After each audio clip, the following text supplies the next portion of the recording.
Halo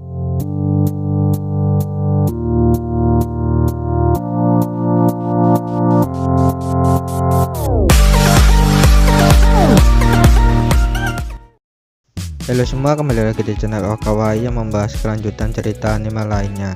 Di video kali ini melanjutkan full sebelumnya. Seperti biasa, tidak perlu lama-lama, kita langsung ke video. Sebelum itu, jika kalian suka dengan channel ini, silahkan subscribe aja. Di full ini kita akan melihat Julius, sang pahlawan berusia 11 tahun. Julius saat ini berada di kerajaan suci Aleus, tempatnya didatangi Ariel dan White di full sebelumnya. Kerajaan suci Aleus merupakan rumah besar bagi sabda Tuhan atau firman Tuhan yang dipimpin oleh Dustin. Julius mengingat masa lalunya saat berada di tengah peperangan antara kerajaan Oz melawan kerajaan Sariella. Di saat itu dirinya tidak menyangka bahwa yang diperintahkan oleh Dustin semuanya adalah kesalahan besar. Faktanya di saat kerajaan Oz menang dan tinggal di kota Keren, Julius selalu mendapat perlakuan yang tidak baik dari warga di sana. Disebabkan status pahlawan milik Julius, karena tidak bersikap layaknya pahlawan berpihak ke salah satu kerajaan. Itulah yang membuat saat ini Julius lebih berhati-hati kepada siapa saja yang memanfaatkan status kepahlawanannya. Kemudian Dustin mendatangi Julius. Dia berkata, apakah ada titik terang mengenai hilangnya anak-anak kecil? Misi ini sebelumnya akan dijalankan oleh Ronan dan Tifa.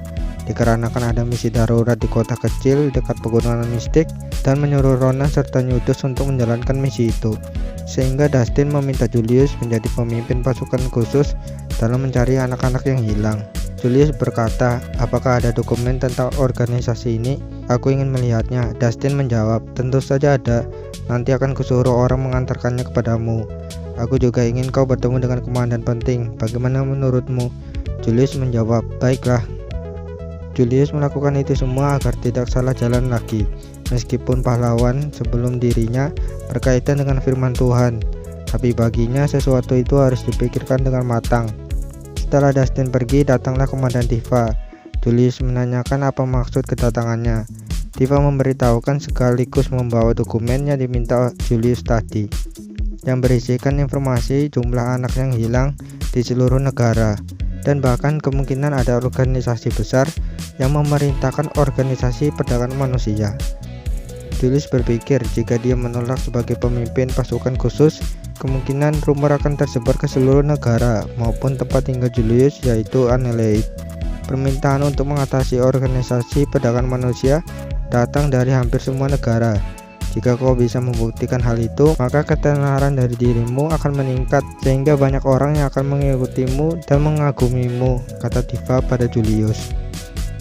6 bulan sudah berlalu, umur Julius sekarang 12 tahun. Selama waktu itu Julius menemui berbagai negara dengan tujuan mengumpulkan pasukan yang ingin ikut dalam misi. Di pasukan Julius saat ini ada teman masa kecilnya bernama Hyrins, merupakan anak dari Duke Quarto di Annihilate. Kemudian Yana, seorang wanita, bertugas sebagai perantara antara pahlawan dan firman Tuhan. Hyrins terus menggoda Yana, gadis suci atau bisa disebut polos. Ketika Yana pergi dengan wajah merah akibat digoda oleh Hyrins, Hyrins mengambil cangkir tehnya yang sudah dia suguhi, lalu meminumnya seperti orang dewasa. Julius berpikir, entah bagaimana teman masa kecilku selalu pandai meminum teh dan tampak dewasa, tidak seperti orang pada usianya. Hyrins berkata, saya yakin Paus pasti mengirim dia dengan tujuan baik, karena Yana merupakan gadis jujur, mudah dibaca, memiliki bakat, dan mempunyai keadilan yang sangat tinggi seperti dirimu, Julius. Kemudian Julius mengadakan pertemuan kepada semua komandan dari berbagai negara. Singkat cerita, Julius berhasil menjalankan tugas pidatonya, namun ketika dia menghampiri komandan lainnya, secara tidak langsung mereka menolak kedatangan Julius. Itulah yang dirasakan Julius. Terlebih lagi Julius menggunakan gerbong atau kereta mewah layaknya bangsawan. Di perjalanan, Hyrins dan Yana berdebat mengenai kereta mewah yang mereka naiki. Hyrins berkata, meskipun Julius itu pahlawan, tapi kita semua masih anak-anak dan seharusnya mendapatkan perlakuan yang semestinya. Yana yang mendengar hal itu tidak terima. Julius dianggap anak-anak dan berkata, itu tidak benar, Tuan pahlawan itu adalah sosok yang sangat mencolok. Jika ada orang yang tidak mengenalinya pasti buta, karena Tuan pahlawan sangat tampan dan keren. Julius dan Heinrich berusaha menatap Yana tanpa tatapan kosong. Yana yang tahu dia mengatakan sesuatu yang penting langsung memerah wajahnya dan pindah posisi duduk ke sudut. Ketika kereta melewati jalan berbatuan dan membuat Yana hampir terjatuh, beruntung berhasil diselamatkan oleh Julius dan berkata, "Kamu baik-baik saja?" Yana menjawab, "Ya, aku baik-baik saja," dengan wajah yang sangat merah. Mereka tiba di markas organisasi itu. Para penjaga berhasil mengalahkan semua musuh tanpa ada campur tangan dengan Julius. Julius, Heinrich, dan Yana tetap berada di kereta. Setelah selesai membasmi, mereka kembali ke kota. Setiba di kota, para penduduk menghalangi jalannya, disebabkan penduduk itu menanyakan anak-anak mereka yang telah hilang. Para komandan dan pasukan tidak menanggapi penduduk. Dirasa ada masalah, Julius datang dan menghampiri penduduk. Dia berkata, "Kami memang tiba di markas organisasi itu, tapi anak-anak sudah tidak ada." Para penduduk merasa marah dan akan memukul Julius. Namun Julius berhasil menahan pukulan itu. Komandan yang ada berusaha menghentikan Julius, karena dia tidak perlu mendengarkan ocehan dari penduduk. Sayangnya Julius berkata, "Aku pemimpin tertinggi di squad ini. Jika mereka mengeluh tentang anak-anak mereka, itu sudah sepantasnya aku menerima ocehan itu. Faktanya kita telah gagal membawa anak-anak mereka. Meskipun organisasi berhasil dihentikan, tapi itu tidak mengubah fakta bahwa kita gagal." Setelah berbicara, Julius kembali ke gerbongnya. Dia sangat bersyukur karena ada Heinrich temannya yang selalu mengikuti keputusan yang dibuat Julius. Saat itu para komandan mengeluh tentang Julius yang secara tidak langsung menambah kesan buruk para pejuang di mata masyarakat. Komandan Tifa sebagai wakil kapten datang dan menanyakan bagaimana pendapatmu tentang Julius. Para komandan menjawab, "Terlalu lugas." Tifa menjawab, "Wajar saja karena dia masih anak kecil. Yang perlu kita pahami, mengapa dia mendapat gelar pahlawan di saat masih kecil. Bukannya kita yang sudah berpengalaman dan kuat itu tidak mendapatkan gelar itu, karena para dewa tahu bahwa Julius memang pantas menyandang gelar itu." Komandan lainnya hanya bisa terdiam mendengar perkataan dari Komandan Tifa. Di kastil Raja Iblis, Sophia merasakan arti sebuah perpisahan. Dia sudah sangat lama tidak melihat Merah. Terlebih lagi saat ini dia sudah masuk ke sebuah akademi iblis dan tinggal di sebuah asrama yang membuat dia semakin marah. Ketika Sophia mencoba keluar dari jendela untuk bertemu dengan Merah, tidak disangka dirinya selalu terikat oleh benang yang berasal dari Sael, Riel, dan Viel yang selalu mengawasi Sophia. Di lain hari, Julius mendatangi sebuah rapat mengenai strategi dalam menyerang organisasi. Dia tidak habis pikir bahwa dirinya hanya boneka. Setelah sidang selesai, Julius berlatih dengan Heinrich, teman masa kecilnya. Julius menyerang Heinrich menggunakan pedang, tapi berhasil ditangkis oleh Heinrich menggunakan perisai. Mereka terus berlatih hingga membuat perisai Heinrich retak. Secara teknik kemampuan kami sama, tapi berbeda dengan statik. Itulah mengapa aku bisa mengalahkan Heinrich, kata Julius. Komandan Tifa yang melihat itu merasa kagum. Di usia muda Julius bisa bergerak secepat itu. Kemudian Tifa mengambil perisai milik Heinrich yang sudah retak dan menyuruh Julius menyerang dengan sekuat tenaga. Awalnya Julius ragu, tapi karena Komandan Tifa adalah ahli pedang kedua setelah Raja Pedang pertama yang menghilang, Julius akhirnya memutuskan menyerangnya dengan sekuat tenaga. Serangan Julius berhasil dibelokkan oleh Tifa. Tifa menjelaskan bahwa perisai dapat membelokkan serangan musuh jika bertemu dengan musuh yang lebih kuat dari kita. Keesokan harinya Julius meminta gerbongnya diganti dengan gerbong militer. Di perjalanan mereka tiba-tiba diserang dengan hujan anak panah. Yana yang ingin memastikan melihat dari jendela dilarang oleh Heinrich. Anak panah berhasil menancap ke bagian jendela yang membuat wajah Yana menjadi pucat.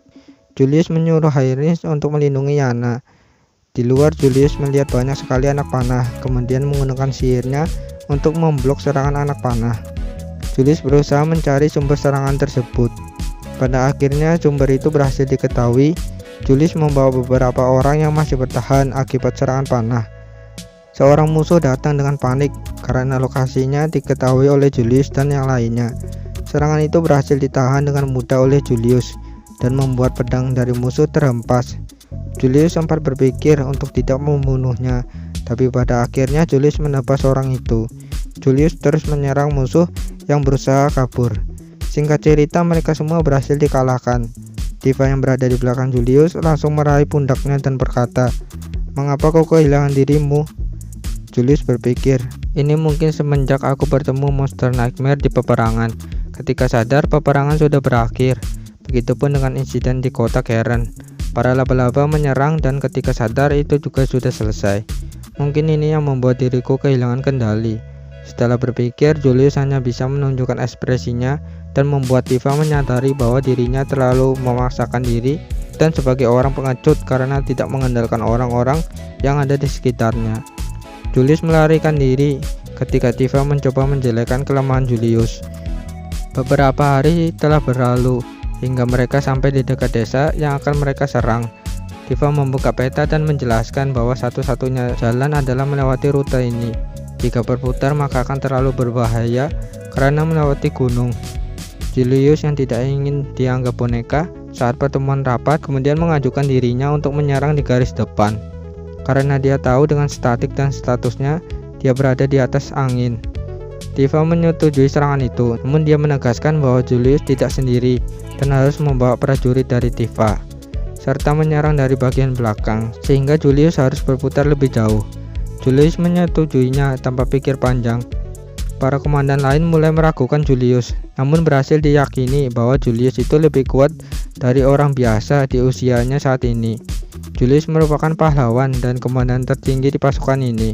Jadi tidak ada hak kita untuk melarang komandan tinggi di pasukan kita, kata Tifa. Para komandan masih meragukan Julius. Tifa yang sudah marah memukul meja dengan keras dan berkata, tidakkah kau berpikir mengapa kita tidak diberi gelar pahlawan? Itu berarti di mata dewa kita sangat lemah, bahkan merusak benteng musuh saja. Julius bergerak sendiri. Tahu kenapa?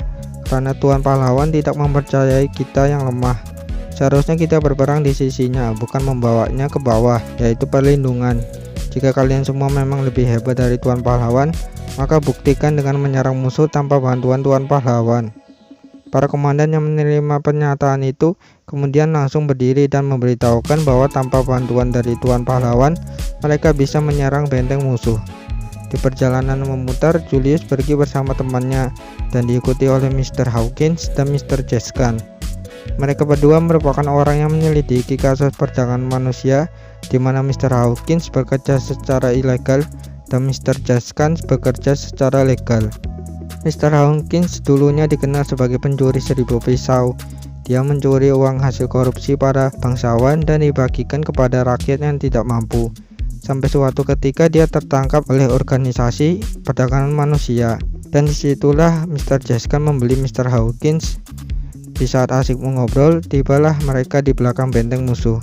Julius mengeluarkan sihir bola cahaya suci dan mengarahkannya ke tembok bagian belakang.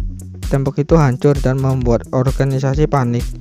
Julius terus melangkah ke depan dan menjatuhkan musuh dengan sangat mudah. Akibat serangan mendadak dari Julius, gerbang depan mulai tidak fokus dan berhasil ditembus oleh pasukan di depan. Akhirnya mereka semua berhasil menyerang organisasi perdagangan manusia. Ketika selesai membereskan musuh, Mr. Hawkins tidak menyangka bahwa Tuan Pahlawan bisa sekuat itu. Bahkan Mr. Jaskan juga menyadari hal itu. Sementara itu, Tifa juga ada di belakangnya yang mendengarkan perkataan mereka berdua. Mr. Hawkins ingin sekali bergabung dengan pasukan pahlawan. Itu merupakan sebuah kehormatan bagi dirinya. Komandan Tifa menyetujui hal itu. Scene berpindah pada Sophia yang sedang melarikan diri dari temannya. Faktanya teman Sophia sedang melakukan kegiatan yang menentukan peringkat teratas. Sebagai contoh, teman yang mengejar Sophia mendatangi dan berbicara kepada teman lainnya. Sementara teman lainnya berkata, aku tidak bisa. Maka teman yang mengejar Sophia tadi akan memberitahukan bagaimana caranya. Itulah yang membuat Sophia tidak mau berteman dan mencoba melarikan diri. 1 tahun kemudian, Julius sudah berumur 13 tahun. Julius saat ini berada di kerajaannya yang sedang mengadakan pesta upacara penyelesaian pada anak mereka.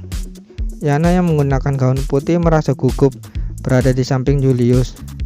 Di acara itu, Julius membawa Yana dan memperkenalkan kepada Ratu Diana Leigh. Yana merasa gugup setelah diperkenalkan oleh Julius. Ratu hanya mengabaikan Yana karena tidak terlalu penting. Kemudian Raja atau Bapak Julius akan memberitahukan penilaian kepada Sun dan adiknya Su. Bagi yang lupa Sun, nama aslinya ada Sulain Sagan Anneleit. Susah namanya bro, kita panggil saja Sun seperti di anime. Sementara acara penilaian sedang berlangsung, Julius terkejut melihat adiknya, yaitu Sun, menggandeng tangan dari anak Duke Annabelle yang bernama Carnatia. Julius terus memuji Carnatia dengan sebutan cantik dan manis. "Jadi kau suka dengan yang muda ya?" kata Yana. Julius tentu menolak pernyataan itu. Ketika Sun dan Carnatia berpegangan tangan, Su, adik tiri dari Sun, mencoba mengejarnya. Julius yang merasa khawatir mengejarnya juga dan melihat putih Carnatia dengan wajah pucat, sedangkan Su berpegangan erat kepada Sun.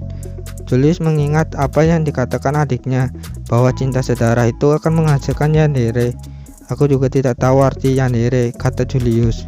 Setelah mengetahui kejadian ini, akhirnya Julius mengetahui hal itu dan menghampiri Carnatia. Julius berkata, "Apa kamu baik-baik saja?" Carnatia menjawab, "Aku baik-baik saja." Julius mulai memarahi Su agar segera melepas pelukan eratnya pada Sun yang mulai kehabisan nafas.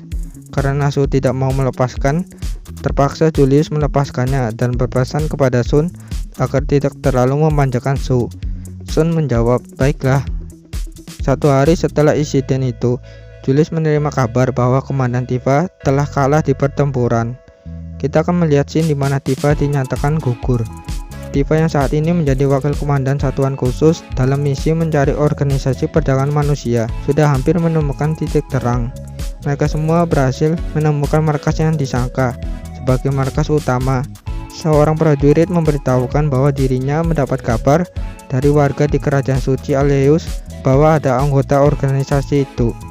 Tifa yang sudah mendengar kabar mengirimkan sebagian pasukan untuk menuju ke kerajaan.